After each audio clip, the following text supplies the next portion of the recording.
Scott Jones, hey.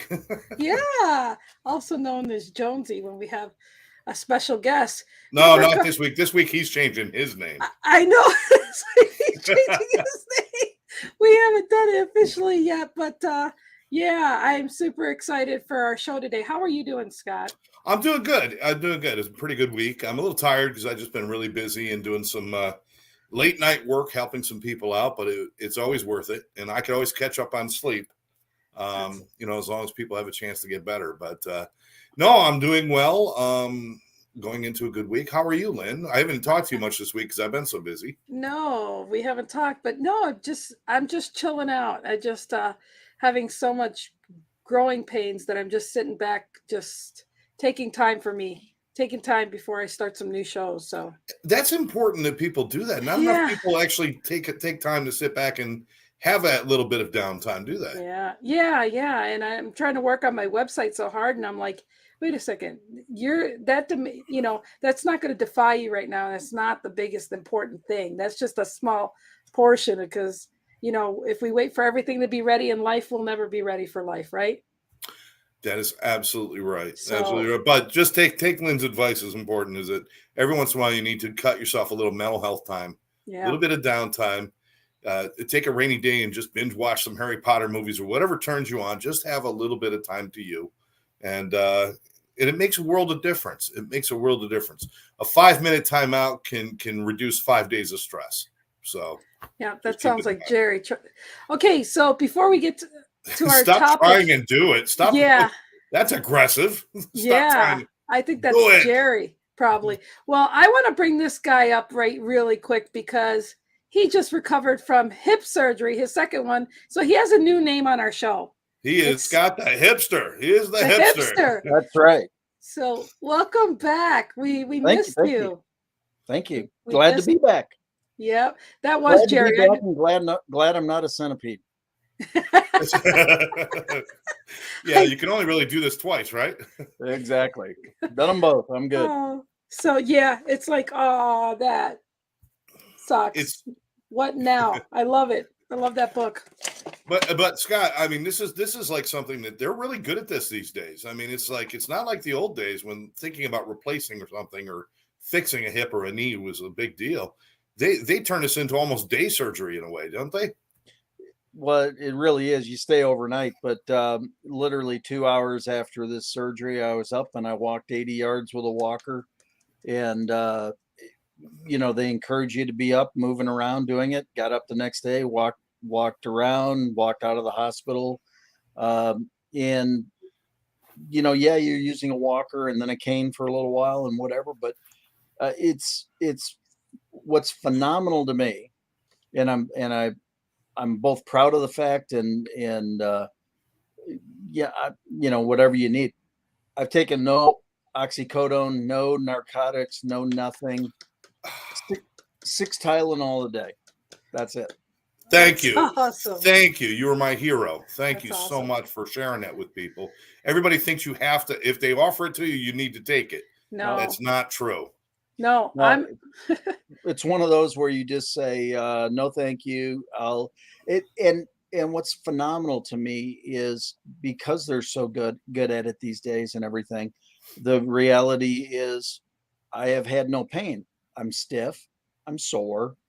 It's swollen. So there's pressure, but not pain. And so Excellent.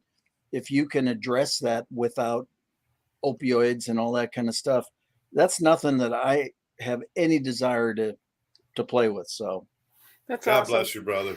That's Well, fantastic. they Fantastic. put me on morphine and all sorts of pain stuff, and I was like, you know what? I still feel the pain. Why am I taking this stuff and feeling so terrible? So I'm proud to say that I go without pain stuff too. And I mean, my body's pretty broken from being drugged behind a vehicle at age 24. So I'm just proud of myself that I don't do that either because it really doesn't help the pain for me. It's just it makes you feel loopy and barely not existing. So, yep. anyways, That's um, excellent. Excellent. And people should know the more of that stuff you take, the pain pills, the opioids, you're keeping your pain receptors open. You're actually causing yourself more pain. Yeah, because you than don't if know. you allow them to close naturally. Yeah. So don't think that it's helping you. It really isn't.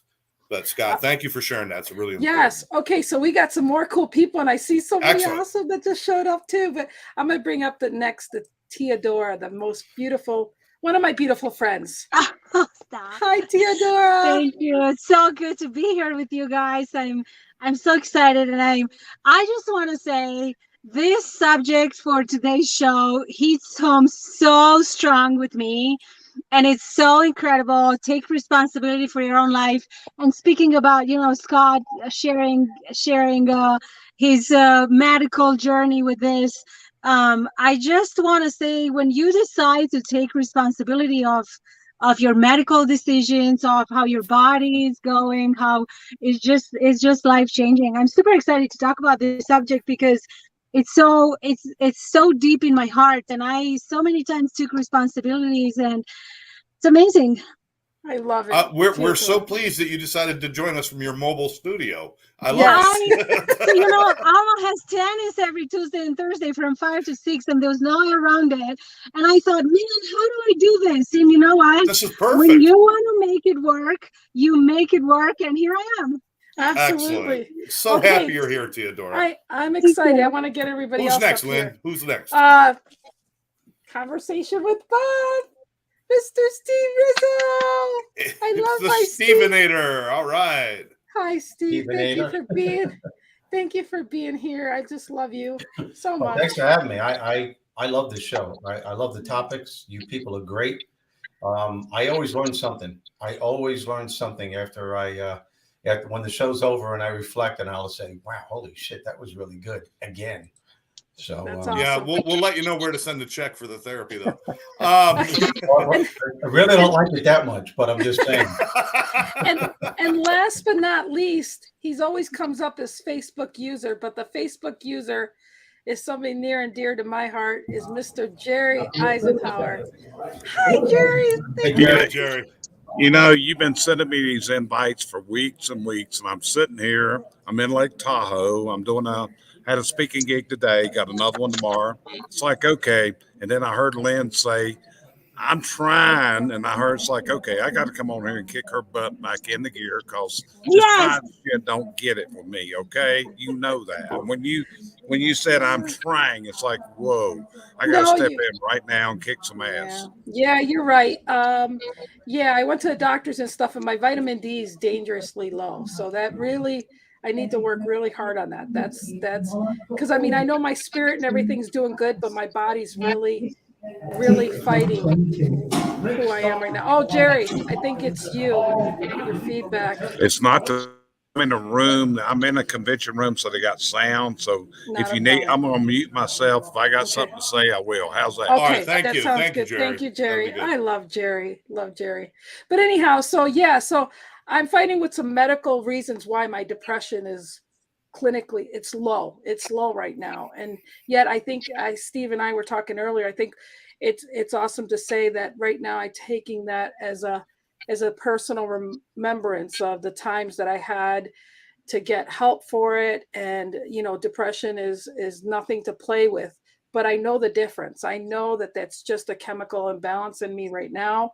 But yet it doesn't define me. It's just, I have to work harder to stay focused in getting through it. So what Steve and I were talking about beforehand is knowing that, look at it as a blessing, because as long as we're feeling this and we know this, when we're talking to other people, we can empathize truly, instead of just making our point and making it seem like we're saying empty words. We're coming from a place that we too are dealing with that. And so that's, so taking responsibility for your life is a great topic for me today as well. So I'm going to let Scott start with where he was going with this topic and take it from there. Scott. Thanks, Lynn. I'm so glad everybody's here. This is so awesome. Every Tuesday night, I look forward to this. I would never be too tired or too anything to be on the show. And I know that Bob and Flora are under the weather, so I want to say get well better. Yes. Get well soon. Hopefully you guys are I mean, I'm sure you're not too sick to watch, so I assume you're watching. And if you're not, shame on you. All right. And Debbie's busy tonight, and we love Debbie, so I'm sure she'll be in the audience here. No, that's all fine. Yeah. No, one of the things is that we've fallen into this. It is pretty much as a people, blaming everyone else for our circumstances in life, blaming everything for why our lives are the way they are, and it's become so prevalent that they actually use it to manipulate us in politics and everything else. It's like, let's unify everybody under finding somebody to blame. It's the Republicans blaming Democrats, Democrats blaming Republicans, and then down to the simple level of people, even in the addiction world and people struggling with mental illness. You blame everybody for everybody else, but you don't take responsibility for getting better yourself. And until you take responsibility, you can't possibly get better. Your life circumstances will not change until you take control. As long as you're in the stance of being a victim of somebody or something, you cannot change the circumstance. Owning your shit is the only way to do it. Owning that you put yourself in the situation you're in, and once you own that, then it's easy to understand you can get yourself out of that. If you're in a financial mess, your decisions got you there. It wasn't somebody else's fault. It was your decisions. But knowing that means your decisions can get you out of it. If it's bad relationships, if you take your responsibility for your side, if you take responsibility for the parts that are broken, you can fix those so you don't have to carry them into the next relationship over and over again. Taking responsibility for how your life is going and how you're feeling and how you're doing in your life is the only way you could ever move forward. I teach people this all the time, and it is a lesson that often falls on deaf ears because everybody wants to simply blame everything else. But it's not healthy. It's a sad state of affairs to live in. And, I laughed my way through life knowing that I'm the one who put myself in every predicament I've ever been in.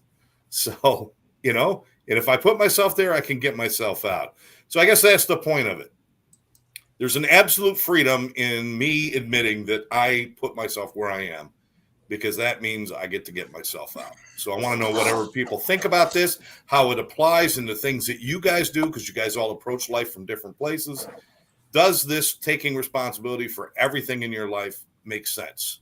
I think Jerry's ready to go. Okay, and Jerry found a quiet place. Thank you, Jerry. Yeah, what I did was, it was a meeting room. I was in the general meeting room and they had sound going, so I moved in another room. But yeah, you've just hit a key topic of mine. And actually, that was what I spoke on midday today, which is the responsibility that we all have. And see, if that's when I look back at my life and what I went through, and if you don't know my story, my entire world fell apart in 2010 and everything had to start over again. And I contemplated all kinds of bad stuff, and I hated the world. I blamed the banks. I blamed everything. But then I had my magic moment in life. And I've wrote about this. I've talked about this. But the magic moment was when I figured out that it was all my damn fault. Once I figured out it was my fault, it's nobody else's fault. And we see that so often today. People want to blame their circumstances. I'm a guy, you don't want to walk up to me and panhandle for me on the street. If you did, you're going to get a lecture. Because when I went through my financial downfalls, I never asked anybody for a dime or a dollar. And from bottom up, build it all back. But that took hard work. It was nobody else's fault. I got in financial difficulties because of my own stupidity. In fact, I did something the other day. I'm in Lake Tahoe, and I drove up here from Sacramento. And if you know where there is what's called Donner's Pass, and if you don't know the story of Donner's Pass, it's one of the worst tragedies in American history, because these were people that it was their own fault. They got stuck up here in these mountains. And if you've never been in the Sierra Nevada mountains, this is some tough terrain. I can't imagine what it was like to drive a wagon train through these mountains. I don't see how they ever got through. So they got stuck here because they didn't listen to the plan. They went against every bit of advice. They left too late in the season. They didn't have provisions, and they got stuck up here in the wintertime. And if you know the story, some of them reverted to cannibalism. It was their own faults. They didn't listen. They took a shortcut that they never should have taken. They got off the road, and they did it completely to themselves. And that's where life is. When people want to whine and cry about the real world, I figured out something a long time ago. We're all born in this world. We're all born. We have the same opportunities. We live in a country that we have seen a black man become president, which was inconceivable some years ago.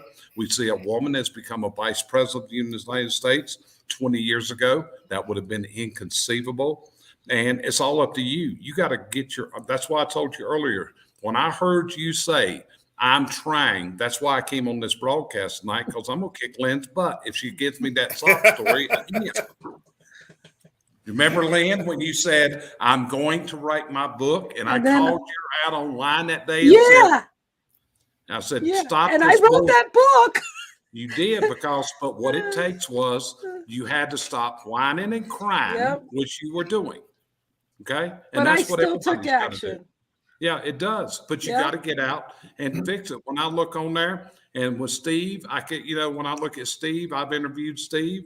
I know Steve's story. I actually have conversations with Bob in my briefcase traveling up here. Read some of that the other night. Really good stuff. But it takes getting your own act into gear. Not nobody else. Nobody else is going to do it for you. There's a very noted public speaker that passed away. He had no arms and legs. I forget his name right now, but he was born without arms and legs. Did it stop him? No. Became a very high paid and worked with what he had.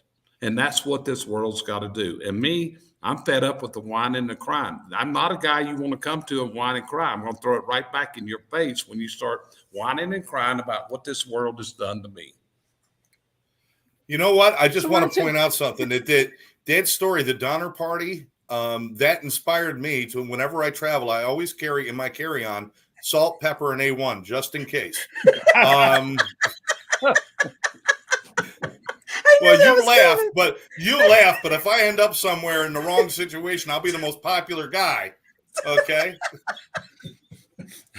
I knew that was coming. Well, it's a very interesting story. If you've never read the story of the Donner Party, you really should. Yeah. Because actually, Donner Pass it's on the other side of Lake Tahoe. It's right up in Truckee, California. And I actually stopped there on Monday. I'd been up Interstate 80 many times in my life, and I had never gotten off of it. And I actually decided it was time to go over and actually see Donner Pass. And that's what I did. And they're getting ready to use this room, so I got to move again. They're running him all out. I've never seen somebody evicted twice in 10 minutes. Hey, Jerry, take responsibility and get a good room, will you please? Hey, I'm just here doing Jerry gigs. Okay. Like I said, I had go to the men's room, sit on a toilet, do something.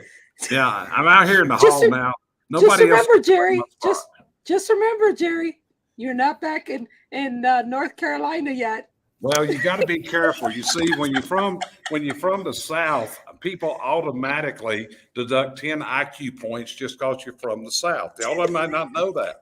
But when you say you're from North Carolina, what do people say? They think of Gomer Pyle. They think of Andy Griffith. They think of all those things. Yeah. See, now I got people behind me walking, making comments about what I'm seeing. Now I'm in my own area. He's got his own studio audience that goes with him. That's it. They're in the background. What can we say? Okay. But Jerry, really appreciate the points that you made, and if I'm stretching, tell me I'm wrong. But whining and complaining isn't the same as asking questions. Asking questions is always permissible, even to say, I don't even know how I ended up here. But if you're willing to listen to the truth, there's nothing wrong with asking questions. But when you just blatantly bitch and moan and cry and whine and point the finger at everything but yourself, that's what you're talking about. Am I right? But it's okay to ask questions. It's okay to ask questions, because what you got to do is search for the solutions. And a lot of people, what's happening is the panic is in you. And what happens is the fight or flee motive comes into play. So what do? You flee from the problem. You flee and you don't understand. It's all about you. You got to grasp it and go forward. And you've got to pick yourself up and get your butt to work. You just got to work on it. Okay? Absolutely. Amen. Absolutely. Who wants to pick up next on that? Because that's brilliant Amen. stuff. I agree 100%. And at the same time, I think I'm an analyzer. I like to analyze, all sorts of things. I sit back and reflect on things. And I see that people do not take responsibility because they're so comfortable. It's so easy to whine and blame and say, well, I don't have money. I can't make more money. I don't have time. I don't this. I don't that. It's comfort. I feel like, especially in my profession, in my industry, people like to blame not having money on time. They can't make more money because they don't have time. Well, guess what? They don't have more time because they don't have enough money. So it just blows me away. But it's so easy to take responsibility when you make the decision and you just go for it. And from absolutely, my life and personal responsibility taken, I left the country. I left my family. I left my comfort, and I went, across the ocean in a totally different, totally new country I've never been before. It was uncomfortable and scary and shocking and everything that you name it. I lived it, and yet I was able to build something very uncomfortable right now because I've never had success like I have now from different points of life. But I choose to take responsibility of my medical condition, of my love life, going through a divorce. And, for those of us that are divorced, it's never fun. But you say, hey, I made mistakes. This is where I am. I'm moving forward and I'm learning. I'm doing the best I can. If I feel like I struggle in an area, I ask for help. I say, hey, what can I do to improve? My sister today, she was like, do you think you should talk to maybe somebody maybe once a month and having a psychologist that you talk to for some coaching?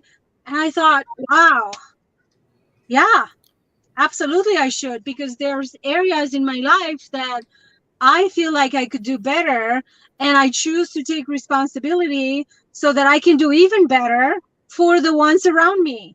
Not necessarily only for myself, because I live in a community, I work with a group of people, and I need to do better for them and for myself to begin with. So it's so important to take responsibility of every area of our life, one at a time. I'm not saying that we should just go blast and now quit our job so that we can start a business and make more money, or just go full blast to our doctor and figure out what's wrong. And one step at a time, it just makes a whole lot of difference, and it's just so fulfilling. It's powerful, and absolutely, I think trying is lying. I tell that all the time. Don't tell me you're trying. Trying is just giving yourself an excuse not to do it. Trying is lying. So let's not try. Let's just do it. Yes. I love it. I like it. I love it. I like it. Who wants to pick up on that? Mr. Steve or Scott? Yeah, Mr. Hipster? I'll step in. When you take 100% responsibility for your life, it actually frees you up, because now you're the one responsible. There's nobody to give that responsibility to. It's all you. So you have that opportunity. But it really takes getting rid of three things. And that's, the first is blame. Blame means it's somebody else's fault. Somebody else did something to create the system. The second is shame. Shame is, I did it, right? I'm not smart enough, or I'm trying. Do or don't do. There is no try. Try doesn't exist, right? So blame, shame, and then the third is justify. Let me tell you why. It's irrelevant why. And if you really work to get rid of blame, shame, and justification in your life, what you'll find out is that the fact is that you'll end up, you'll be responsible for the various things. I just had 2 hips replaced over the summer. I'm the guy who let them get to the point that I let them get to. I let the bone spurs get to the point where they were that bad. I let the pain become that bad. Not smart, but it was on me. But then it became time to do something about it, because I want to go from this point in my life to make it the best rest of my life, and to be able to do more things and serve more people and have a greater life experience. What's my responsibility to do the things that it takes to do that? Similarly, with making the decisions, as we were talking earlier about not taking oxycodone and doing things like that. Why? Because I have zero desire, and I'm not suggesting that I would get hooked on them, but I have zero desire to even test that possibility. And if I can get through it, it's my responsibility to do that on my own. So again, I think we all have the opportunity to really free ourselves up and live a more fulfilled and experienced life by taking responsibility for our things. And again, once people say, so, maybe you were in a car accident and somebody hit you. How is that your responsibility? Well, you were in the other car. You placed your car next to that other car. Yes, you didn't swerve. They might have swerved into you, but you were in that place. So the reality is that you can ultimately take responsibility for everything in your life if you just think about it a little bit, and then just open yourself up. And when you do, I think you'll open up the possibilities and potentials. I think you'll live a much happier, at least my experience is living a much happier life and a much more. Ian, Scott, I've got to check out. I've got a commitment I got to do. Appreciate you letting me come on. I'll try Love to you, join you Jerry. guys in the future. I watch you a lot of times. Like you came on, and Lynn, when you said that, it's like, okay, I'm coming in with the gloves on, Lynn. Okay? See, now I know Well how to done. get him on here. Yeah. I Just love you, challenge Jerry. them a little bit. Okay. Lynn. Yep. Jerry, Love you. Jerry, we hope we'll have time to spend more time with us another time. All right. Okay. I'll get Love back you. over some of my time. Y'all be actually good. Appreciate it. Love you. Bye-bye. Take care, Hey, brother. Jerry. Next time. And by the way, I changed Does he realize- Scott's name. Does he To realize he can hipster. actually just get back? He can just get backdrops. He doesn't have to keep Yeah. changing rooms if he wants a different look. He was just the dude had 5 different backgrounds in 4 minutes. I mean, come on. No, that was really cool. No, all of you guys are making some really good points, and Scott, I mean, I like what you said there, because I used to ride motorcycles, and I'd stop at a light, and one of the things somebody who taught me how to ride said, if you're sitting at a light and the light's red and you're sitting there and a car comes up behind you and just plows into you, whose fault is it? And I said, well, it's obviously their fault. And he goes, no, it's your fault, because you're the one who's going to die. If you're going to put yourself in a position, you need to be responsible for everything that's around you and be aware of everything around you. And if you're not aware of that, then you're an active participant in whatever goes wrong. So, and even if you don't want to do that, let's say somebody does hit your car, and you don't want to go as far as saying, well, I guess I'm responsible for that. It really doesn't matter, because the truth is the real pain comes in the aftermath of getting things fixed, getting things taken care of. And that's where your responsibility lies. Blaming the other guy for hitting you does not fix your car. No. So using blame does not actually give you a solution. Any change or any fixing that you need to do in your life requires power, and power requires a source, and that source is being responsible. So we need to be responsible. That'll give us the source of the power we need to make changes in our life. And I think Mr. Steve, I know Steve- you've been waiting to get on, brother. Yeah, and I love this topic, and I really like what Mr. Hipster said. That's going to stick for a while. It's You all know, good. brother. This topic, I like that. He's title. been called worse, I'm sure. This is This true. topic is a major key to success and happiness. Your entire life is based on the choices that you make, and for every choice that you make, whether it's made consciously or unconsciously, there's always a consequence. In fact, where we all are at this point in our lives is based on choices that we made at some point in the past. Those choices are the key factors that determine the quality of life that we all have.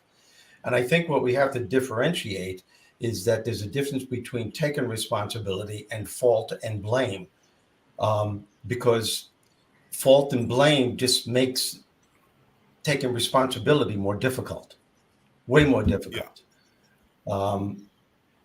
I think I can give you a perfect example. I have I have a brother that's 100% disabled from the Vietnam War.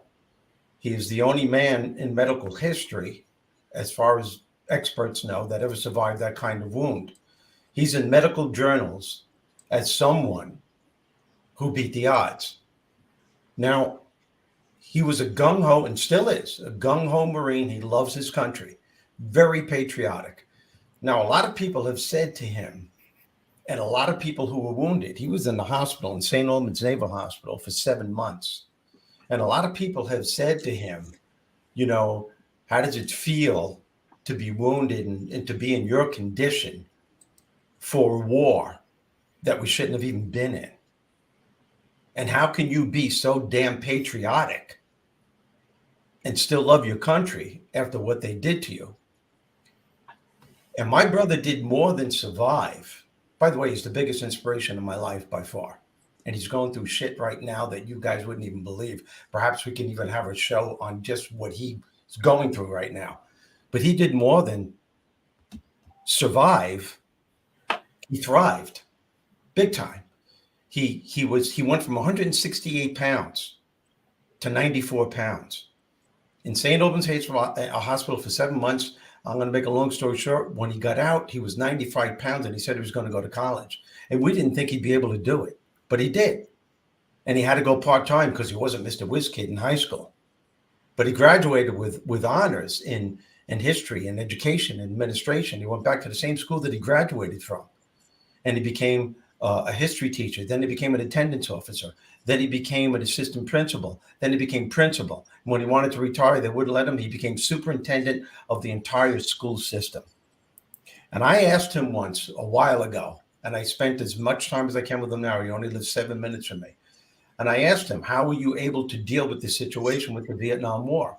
And I think this is my point that I'm making. It's not fault. It's not blame. This is what responsibility is. We are not fortune tellers. We cannot predict what the hell is going to happen to us in the future by choices we make in the present. We could only do what we think is right in the present moment.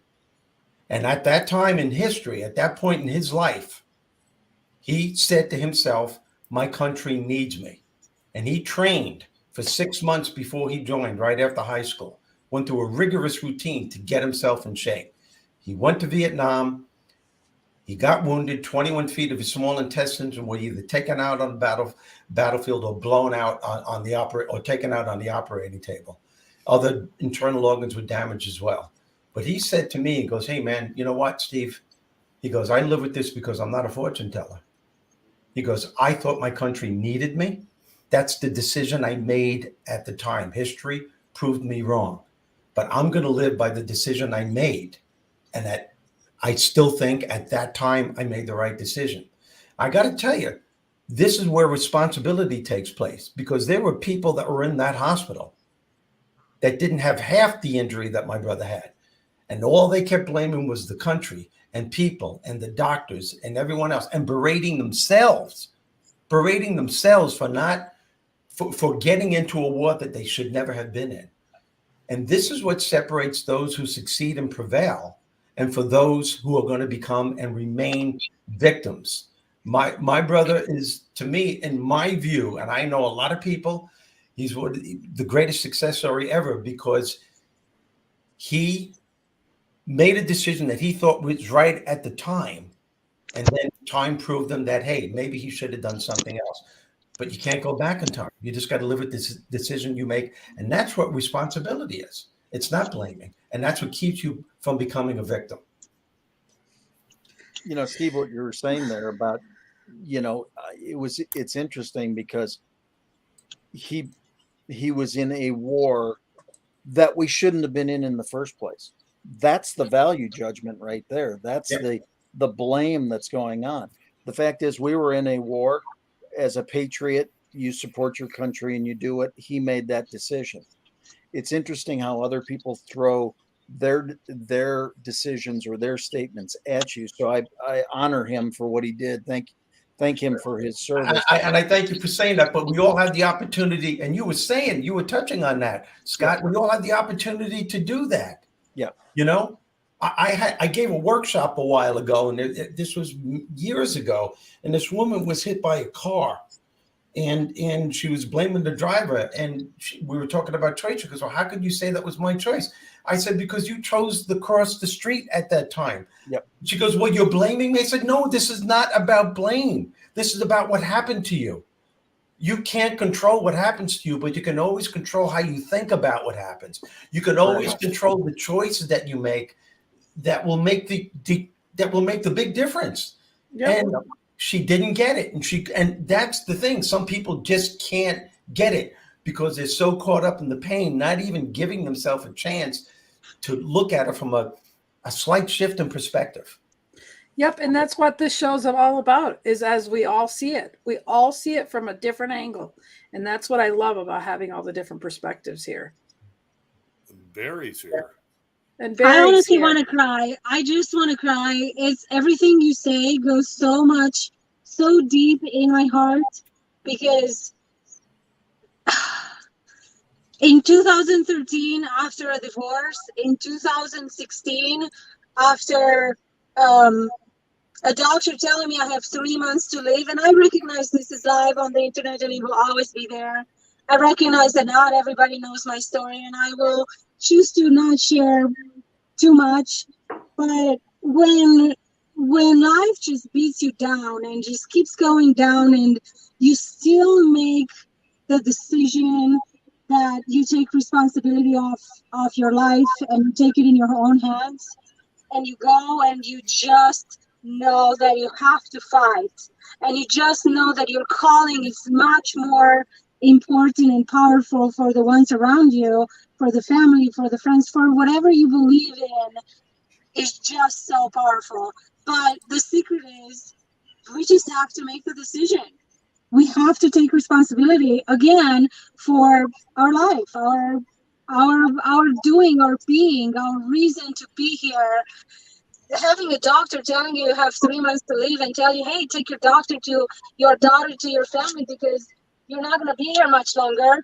And that being 6 years ago, today getting through a really powerful medical breakthrough, a success that came from my research and my power only, being very connected and having an amazing team of doctors that actually listened to me. I'm here to say that taking responsibility of your own life is the best thing you can do for yourself, for the family, for the community, for everybody, because you're here with a purpose. You're here to do something bigger than you think you have to do. And finding that is important, and it's powerful, and it's needed. And it's just, I just listening to you guys talk, and just everything being once again here, heard and put in my brain and felt in my heart is just, whew, Jim. That's well said. Yeah. I so appreciate That's you. excellent. We've all made mistakes. I can't tell you how many mistakes I've made in my life. That's why I do what I do. My mission, my goal for the rest of my life is to let people know it's not what you did. It's not what happens. It's what you do from this point on. And if I could help people to not make the mistakes that I made, and that's the thing about taking responsibility, is that we go through life and we make these choices and decisions, and we don't know somehow that it's going to fuck us up somehow, some way. We don't know. We do it from our hearts, and then all of a sudden you're going, holy shit, what did I do? And sometimes that holy shit, what did I do, happens 20 years later. Yeah. Whether it's financial, whether it's a commitment, whether it's a business thing, it doesn't matter. Whether it's your parenting or a marriage, it doesn't matter. We all make them. But it's so easy to blame society, to blame, well, if this person didn't do that, if I would have done this, you blame yourself, whoever it is you blame. It happened. And that's what you have to say to yourself. That's what taking responsibility is. You have to say to yourself, this is what happened. What am I going to do now from this point on to turn this around, to live the life that I believe I deserve to live? And that's another thing. A lot of people, because they screwed up, can't take responsibility because they don't believe that they deserve to live a better life, because they're living with guilt and unforgiveness in themselves and other people. And that's all a part about taking responsibility. And we all have the power to do it, but we're so caught up in the shit that that smothers us from making the right choices. You know what cracks me up is I think about it. From kindergarten, kids are learning from their parents and other kids how to freaking make excuses for your damn homework. The dog ate my homework. Like, parents would give the kids excuses of why you're not going to school today. Because really the parents didn't want to take them to school or they didn't wash the clothes or some shit. It's like they start from 5 years old learning how to, hearing their parents make excuses and them making excuses. And I think that's where we went wrong. Instead of owning and say, hey, my kid needs a mental day today. They're not going in. I mean, like, call it for what it is. Because it's easy to blame. Theodora said, she mentioned God.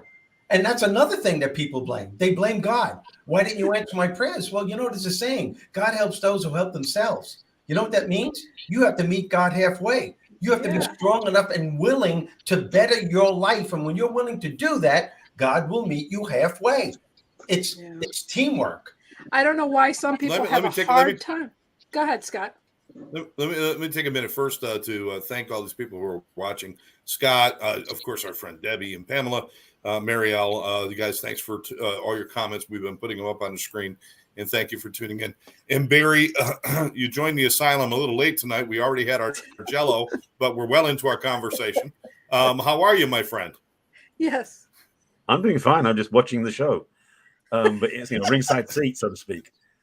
But if I may take a moment to say, you need to start charging him, Scott. I'm sorry if you're sitting ringside.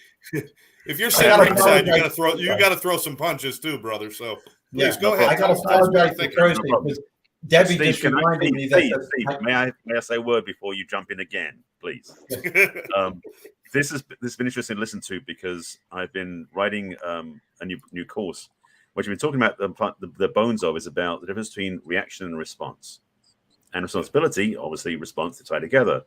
And one of the ways I learned about responsibility many years ago was the transformation is when you learn that responsibility is the ability to respond. That shifts the paradigm. Because most people, unfortunately, look at responsibility being the burden they got to carry. Responsibility, like it's a heavy load. You got to keep, like, take responsibility. You got to put on the burden and like drudge through the snow type thing.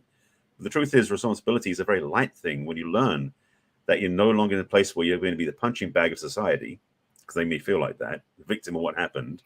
I've had things happen to me in my life, not war based, but certainly like cars stolen, car accidents. Jobs screwed up because somebody else did something about those. All these different things I could use the excuses to be upset about. But the reality is, every single moment I had the choice of how I wanted to respond, and knowing I had the ability to respond, even if I didn't choose it, puts me back in power. The biggest challenge we face, I think, in relationships, in business, in life, is when we look at something else and say they have more power than I do. They have control over what I feel. I have to do what they say, and I have no choice in the matter. And the thing, Viktor Frankl in his book, Man's Search for Meaning, talks about when all else is lost, the last thing you have left is the ability to control your attitude. The attitude is your responsibility, your ability to respond to what happened. You don't play victim unless you really can no longer control yourself. So my feeling is that responsibility is a gift that we all have, but we forget sometimes that we actually have the tools. And so we then go, I'm going to be like a dog on its back saying, I'm a victim, I can't do anything. That's what most people unfortunately do in a lot of places, not necessarily people in this room, people in the audience, but a lot of people, unfortunately, in some part of their lives, feels like they don't have any power or any control or authority. And so what I'm saying as a reminder is that even if you can't control the physical circumstance, you can control your attitude about the circumstance. Mm-hmm. One of my teachers had a thing about in my master's program that we did in psychology, is they say that how you relate to the issue is the issue. What's happening is happening, but what you do about it is up to you. And that's where responsibility comes in. I that is so brilliant. I love the way you framed in that power, because there's a lot of self-help type programs and coaches and other things that the first thing they tell you is, oh, it's okay, you're powerless. You just got to sit back and you don't have any power, and you just kind of go with the flow. God's running the show. You have no power. And what that does is it creates this victimization attitude that, my addiction happened to me because my addiction is in control. This is in control. That's in control. And as long as I have that, how the hell do I ever change anything? You can't change anything without power. We all have the power because the power is only defined by one thing, the ability to make choices. That's what power is. The power is for me to think about going left or going right. The power is to me thinking about being kind or being mean. That's where all of our power lies. And in that power, everything is achievable. But the minute somebody tells you that you don't have power, basically what they're saying is we're going to strip you of responsibility for everything you're ever going to do and everything you've ever done. And it's not your fault. And we're all just little victims in this world. And the problem is nobody gets better that way. So I agree with what you said. I love that, Barry, that you put it that way. Well, a couple of things on just as a reminder that, by the way, we have a bad tendency, particularly this country, to put religion and politics above ourselves. Yeah. So we put our power in other people. We put them in charge, and then when they don't do what we say, we get upset about it. Like, where's the insanity in that? Really, we've got to take responsibility, which means that we play within the system. If we're going to live in the system and support the system, we've got to know how to function in it. So when we start taking responsibility for our way of being in the system, we're free. It doesn't control. Well, I don't know what the hell you're talking about, Barry, because giving all of our power to the politicians has worked great so far. Oh yeah, right. And this is why I call Rex one of my mentors, and I love him so much, because that's the one thing he starts out with is telling you you're perfect the way you are. You don't need to listen to anybody and whatnot. Welcome to the stage there, Rex. If you wanted to pick up a little bit of what you give people the power back, especially in this book. Well, so, I jumped in late, but I heard part of what Barry was saying, and I got to say, wow, hats off to you, Barry. Of course, you always hit the nail on the head, and I love you for that. And I know that that's true of the panelists here. Back in I began, exploring this in the 60s, and in the early 90s, after a lot of a decade or more of research, I created the Attitude Activator, because attitude, as Steve would know, attitude is the number one predictor for success in all areas of your life. That's your mental health, physical health, emotional health, financial health, spiritual health, relationships. It's everything that you do has to do with your mindset and your attitude. And what Barry just talked about Viktor Frankl, we are misled by our religious leaders, political leaders, our educators, even our parents and well-meaning people, to think that circumstances, events, or other people somehow dictate who we are, what we're capable of doing, and how far we're going to go. And we are brought up in this climate. And as a result, we give our power away. We don't even know we're giving it away. We just give it away. It's like gone, and it happens at a very early age, and it continues throughout our life. Conditioning doesn't stop when you're 7 years old. It's just that your primary condition was started and stopped by 7 years old. But conditioning still continues. And until people become aware that they have the opportunity to do as what Barry just described, what Frankl said, you may not, and you can argue this. I mean, this is one of those big philosophical debates for all the time. Can you control the outer world? Is it an actual three-dimensional world? As Einstein said, I want to be able to turn around and see the moon there and then turn away and turn back and it's still there, and know that when I've turned away, it's still there. I want that objective reality. Well, okay, that was Einstein. He's not the best example of everything that ever happened on this planet, but he's a darn good, smart guy. But that doesn't mean much. I mean, there are plenty of smart people who are deceived. So the thing is whether or not you can control that, who cares? What you can control is what you should be interested in controlling, and that is your response or your reaction. You have to learn how to get out of the reaction that is habitual and instant and automatic and reliable because of your neurological wiring, and learn that there's a gap that you can create, that it exists there neurologically and in every way else and shape. Your heart doesn't only beat one thing. You don't inhale and then never exhale. You have to stop and then let the air out. So there's this gap that occurs where you can respond. And this is what my work, and I'm sure your work is all about, is getting people to understand that they can take back their power, they can live life on their terms, they can develop the attitude of being a winner instead of a loser. They don't have to, but when they do that, surprisingly enough, some of the outer events change. Yeah. Some of the circumstances do change. It may not mean that a tsunami doesn't happen if a earthquake happens, but it means that the people that you attract, the circumstances you attract, the what you can do in business and your personal life may very well change because your attitude is governing that. And guess what? I mean, I'll wrap this up. Maybe we could control the weather, but for what end? Think of the amount of effort it would take to I don't want to control the weather. I like it just the way it is. If it's raining, it's raining. If it's not, it's not. I want to be able to take care of my life, my spirit, my mind, my health, my leisure time, my family, my finances, and live a successful life, whether it rains or doesn't rain, whether there's a tsunami or not a tsunami. It's about navigating, last statement. Thought leaders all over the world are wrong. Politicians, educators, and religious people are wrong. Yes, it's important to set a destination. It's good to have an intention and grow because we're going to increase and expand because that's one of the laws of the universe. But the journey has to be more important than the destination. That's right. How you journey is more important than getting there because you could die on the way to getting there, and then what? So you either suffer along the way or you enjoy it and skip and dance and sing and have a great way along the way. And if you're partying all along the way and you don't get to the destination, it doesn't really matter, does it? But I can't tell you, as I know you guys know, I've been called in, flown in, bussed in, driven into people's homes who have millions and millions of dollars who go, I got all this stuff and I'm not happy because I'm me. They didn't enjoy the journey. They wanted the things. Now they got the things and they don't know what to do. If they die that way, they die without ever finding out how to be complete. The journey is what's important, not where you end up. You'll end up far better and far further along if you're having a wonderful journey. And that's what I know each of you, focus on and try to help people to do. And there's no substitute for it. There's no substitute for attitude and for that certainty that, if there's a way I can do it, and I'll do it, and I'll sing and dance and celebrate all along the way. So with that, I always say I am complete, but I never stop talking. Woohoo! That was so well said. So well said and so accurate because that's one of the things that are keeping people from being happy on this planet. The journey is where your life unfolds.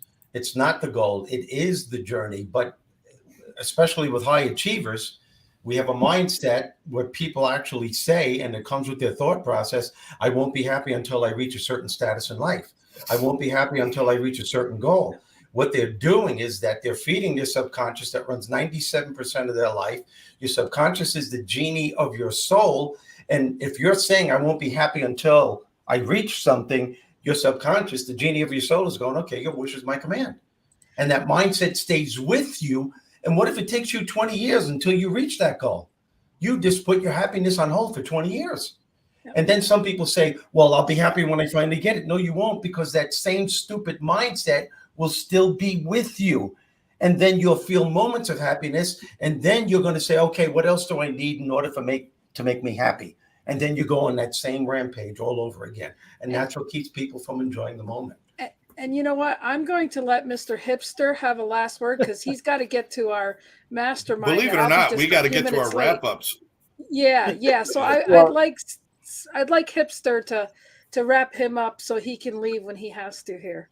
No, and I greatly appreciate that, Lynn. And in all, I'm just honored to be on this panel, and there's such great thought process going on here, and really reminding people to, play full out, live full out, be where your feet are, be present, enjoy every bit of it. What's so fun about doing this show is you never know exactly what direction it's going to take. But it's always a fabulous direction because it's calling such great attention to so many good things that people can put into action today to live and play full out. And I'm just honored to be part of it and just really appreciate everybody and what everybody's saying throughout the entire process. Glad I can add a little bit here. Absolutely, Scott. That's like We are a bipolar schizophrenic roller coaster. I'm telling you right now. You don't know where we're going to end up. Exactly. And And- we're so grateful And that you doesn't get classified, Jonesy. no. You know. and again, we're so grateful that you had a great recovery through your stuff and keep getting better. And I'm honored. Well, it's part of, but again, it's what Rex was saying. It's part of the journey, right? It's learning that you can do these different things, that all of a sudden they can replace a body part and you can feel great about it within hours. And you can realize what you can do after they do that. And the encouragement and the excitement that comes back, and you go, wait a second, I'm reborn. You know, so what excitement is possible. So thank you all. Thank you, thank you, Scott. Hipster. Thank you, I'll Hipster. see you in a few minutes. Yep. See you in So a I know bit. you got to bow out. Love you. Thanks. Okay. So then there was if everybody could take like about a minute or less to wrap up. And who'd like to go? Yeah, I mean, I could be a few minutes late. We're good. So 2 minutes is fine. Oh, okay. All right. Well, let's do some wrap ups here. Yeah. So who'd like to go first? I'd really, again, I'm an analyzer, and if we're talking about, can you hear me okay? Yes, go ahead. Yes, go ahead. I know Alma will be out of school here soon. Yeah, she's fine. She's just waiting outside. But as we talk about responsibility, again, I'm an analyzer, and I recognize that when we are put in the position to have to take responsibility of a situation, sometimes, most of the times, there's a problem. When we acknowledge the problem and we get to the root of it, we can ask for help if we're not able to make the right decision, to get through it. And so recently I took responsibility of, advancing into our relationship. That was interesting to me how it developed. And so what I did, I asked for help, and Barry's book is amazing. I recommend reading it, 50 Ways to Love Your Lover. Oh my God. When we have to take responsibility maybe for life, the other book that, right, it's right there. But Lynn, you showed a different book earlier, Life on Your Own Terms. That is so powerful, and that's the one. That's the one. So if we need to really go above our abilities, our capabilities, and ask for help, there's so much out there that can help us. And taking responsibility leads to victory. And let me tell you, the taste of victory is pretty darn sweet. So do it. Take responsibility and feel the sweet taste. And I love the fact that victory could be so many different people. Yeah, it's so amazing. Yeah. You could defy your own victory. And that's what's really cool. Theodora, you're amazing. Thank you so much. Love you. You're amazing. Thank you for having me. I know I can't be here all the time, but when I come on, it's just, I'm so grateful to be here. I'm so honored. And I have so much gratitude for you guys to have me and to be able to share the stage with amazing people like you guys is just such an honor. Thank you. And I just want to say how much you've grown since. Well, she's done the show.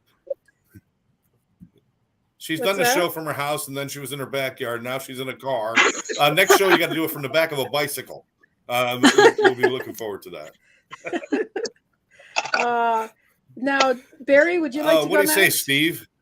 Barry. Sorry. Go ahead, Barry. Either way. Go ahead, Barry. Okay, if I'm up. I guess the thing I'll say, simply put, is responsibility is something you can take lightly or heavily. And if you want to take it as a burden, you'll never have fun. And to refer back to what Rex said, the journey is where the fun is. So if you want to be responsible for life and the way you flow, make it easy on the way you do things. Responsibility, for me, is almost like the way to escape the prison. And I use that in other terminology with forgiveness, but the truth is, when we take responsibility, we're no longer contained but controlled by outside circumstances. That's right. So we can at least have a different attitude what happens. And one of the things I love talking about is that we can choose how we want to respond to anybody else in the life. So we can, the old thing about saying, when you get angry, count to 10. No. When someone says something to you you're not sure about, count to 10 first, because our tendency to react will tend to put us in deep bandini. So, you remember that? Way back when? Yeah. That's an old commercial. You remember then you can actually step back and then think what you want to say, to consider and go, how can I be responsible in my response? Like literally, be responsible for your response. Love that. Choose that one every day and see what happens. Love that. Love that. Love Love that. That was a great job, Barry. That's awesome. Thank you. Mr. Steve Rizzo. Okay, I would like to say, since the title is Taking Responsibility, if we can all give ourselves a break and leave the words fault and blame and feelings of guilt and unforgiveness out of the equation and simply look at it like this was an action that I took it, without the blame, without the guilt, without the fault. It'll be a lot easier to embrace and a lot easier to turn it around and to make your life better and put you in a better place personally and professionally. We got to get rid of that negativity. Otherwise, that's the thing that keeps people from taking responsibility, because it's easier to blame and it's easier to have fault than just to say, wow, this is what I did. Now, what can I do to turn this around? What can I do to make it better? And just move forward from that point. Love Absolutely. that, Mr. Thank you. Absolutely. Beautiful. Beautiful. And now the one and only Rex.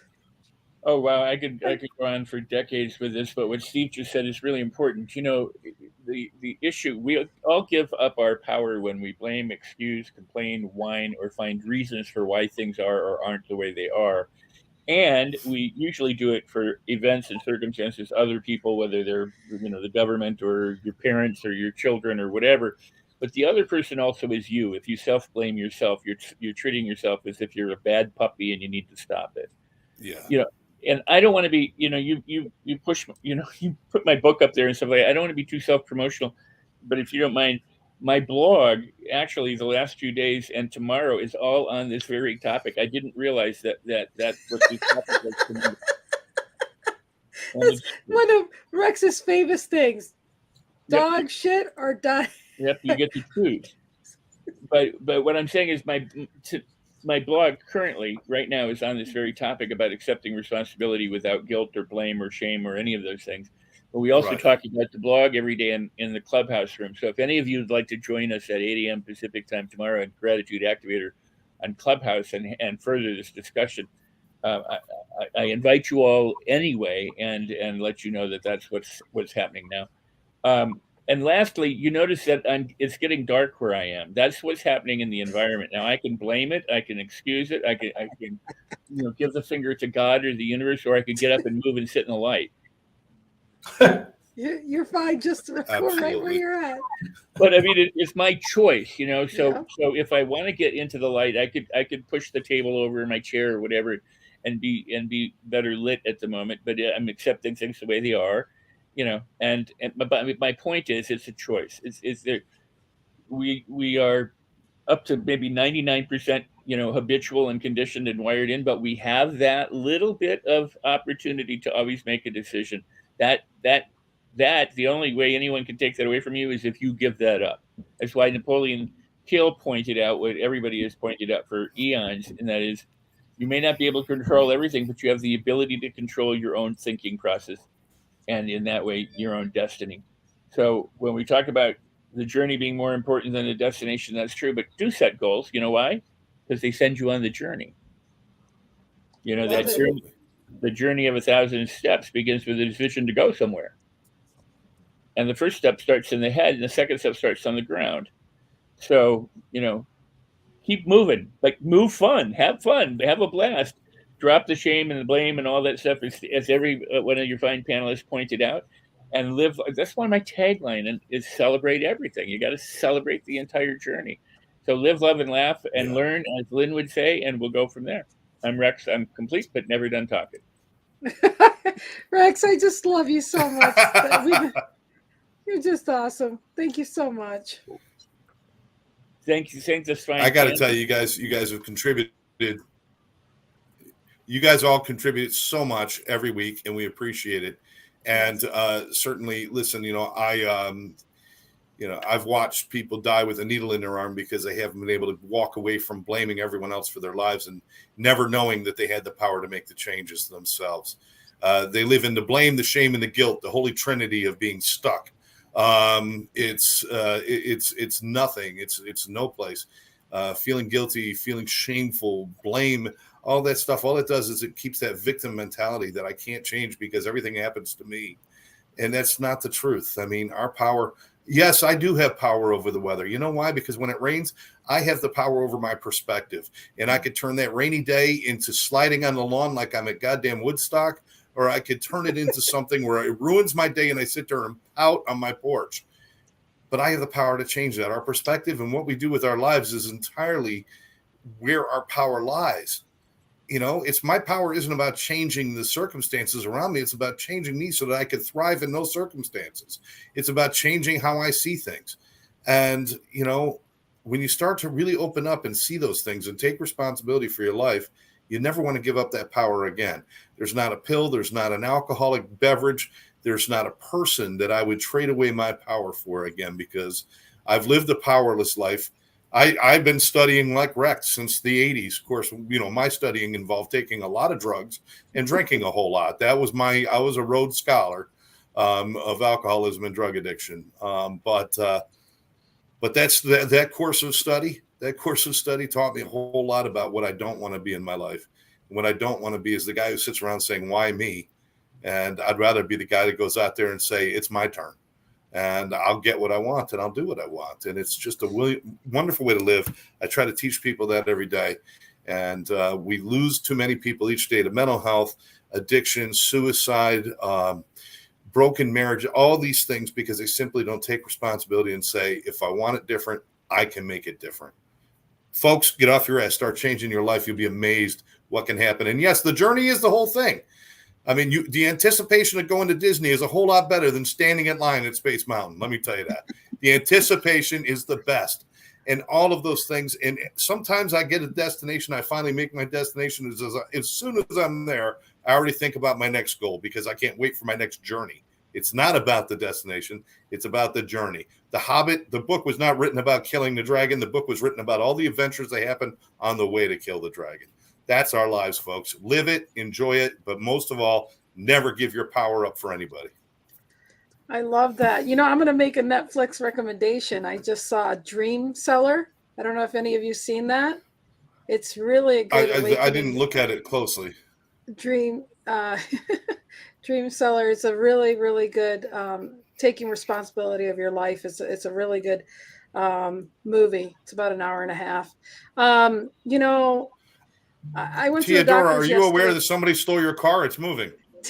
I'm driving.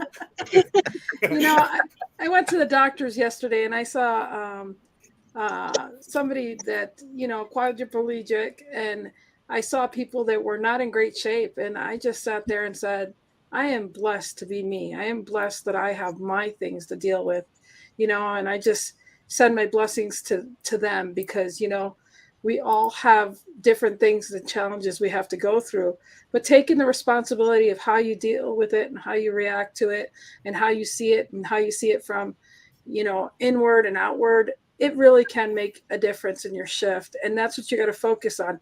You don't like what you're thinking, change, you know, like Rex always says, and I love it, is the dog shit or diamonds. I mean, you get to choose. I mean, it just, that's right. You know, and Rex every day, 7 days a week, whether I'm there or not, he is there helping, lecturing, and throwing wisdom to everybody. So I do encourage everybody to go to Clubhouse, and it's just an amazing. And there's also, if you can't make it that time and you go to Clubhouse and you go to Rex's room, there are recordings. You can listen to it 24/7. So, and they're there for a short time. So thank you so much for you guys being here. It's always an honor. Yes, Rex. Well, these panelists, I would love to come into the room and yes, have a discussion. I mean, you know, it's one thing for the viewing audience to join us too, but I would love to have each of us who are here. I'm going to help Steve Rizzo get on there. That's fantastic. Absolutely. Yes. And also, would you tag each of us for this video? Because that we would absolutely. Absolutely, will do. So thank you guys. Rex. Thank you. Yeah, thank you so much. This is, like I said, it's great to be around like-minded people. We all have our own different perspectives, and we're all willing to share and to listen to each other and to respect each other wherever we're at. And that's, the world will be a better place if, you know, and if you found any value with this, please share this. And, you know, let's keep bringing goodness to the world. Anything else, Scott, before we leave? Yeah, if you didn't get something out of this show, don't blame us. That's your responsibility. Thank you. Amen. That's all, folks. That's all we have for you today. Thank you, Rex, for coming in late, and Barry coming in, and Steve Rizzo and Theodora. It's so nice to have you here. It's just a blessing. We love you guys so much. It's such Love an you all. honor. Love you all. Thank you. Keeping me safe and sound. And when I fall